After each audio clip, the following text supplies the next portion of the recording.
Do you remember that night a few weeks ago or months ago when you just could not sleep and you tossed and turned and you woke up in the morning exhausted and stressed? And what did that do for your day? And you weren't even sick or hungover. Well, it's time to do something really nice for our patients who are sick and can't sleep, wouldn't you agree? Hi, this is Brian Lee, healthcare's engagement expert and founder of Custom Learning Systems. This License to Silence tutorial is number 7 of our 8-part series called the License to Please Empowerment Bundle, and another way we model our vision of kindness care everywhere. So, there's a reason Quiet at Night is one of the lowest scoring HCAHPS inpatient domains across the country.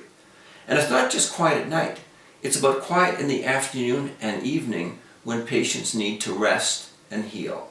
This topic is presented by my colleague and friend, David Dworsky. Please enjoy.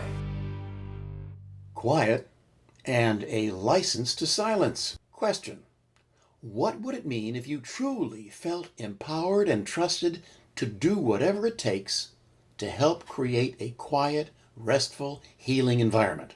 In fact, what would it mean if your CEO issued you a license to silence?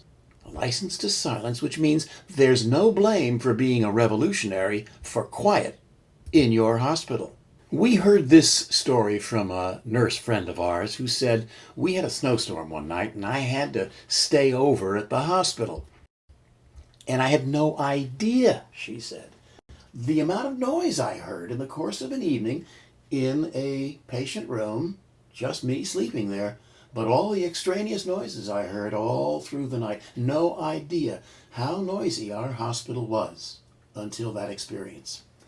Which is an indicator to us that we need to use that license to silence to continually remind ourselves and everybody else to speak more softly, walk more gently, be more conscious of our vocal communications, close our doors more carefully, answer phones less loudly, push carts less squeakily, and that we have the power, we are empowered to, we have a license to ask mechanical floor waxers from maintenance when and where not to wax near a certain room because a patient is resting. We're also licensed to fix clanging and banging things ourselves, or ask somebody's help if you can't, or you don't know how to do it, or you don't have time. And there are other things you're licensed to do, and they're subtle. Using raised eyebrows, or a gesture with your lips, your finger in front of your lips, the classic sign for quiet, or something fresh and different like make a tug on your earlobe, a reminder to teammates and docs and everybody to hush their voices and to quiet down.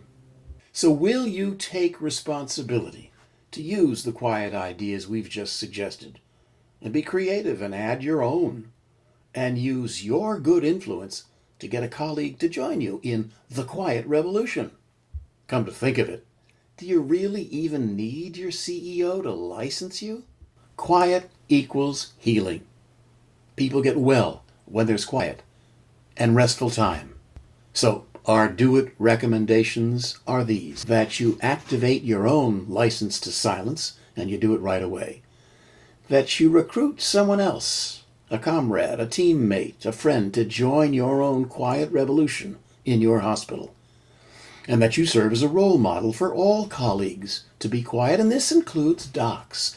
That you are licensed to say hush to docs, or tug your earlobe if that's the accepted sign around the nurse's station. Hey, bring your voice down, for docs. And the docs can do the same with you if your voices are up.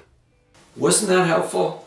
My special thanks to David for his ideas, his insights, and recommendations. To support you in your goal of transforming your culture of renters to owners and patient advocates, I'd like you to have this License to Please toolkit.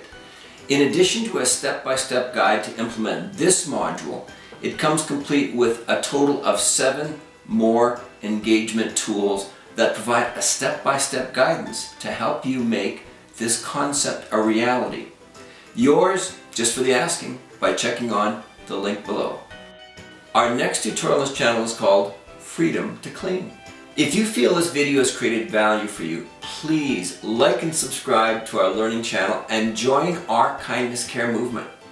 Post any ideas or questions or topic suggestions you have in comments, and please feel free to share this video with your peers and caregivers as much and as often as you want. Thanks so much for watching. This is Brian Lee, Healthcare's engagement expert, saying, let's go spread kindness care, and let's do it everywhere.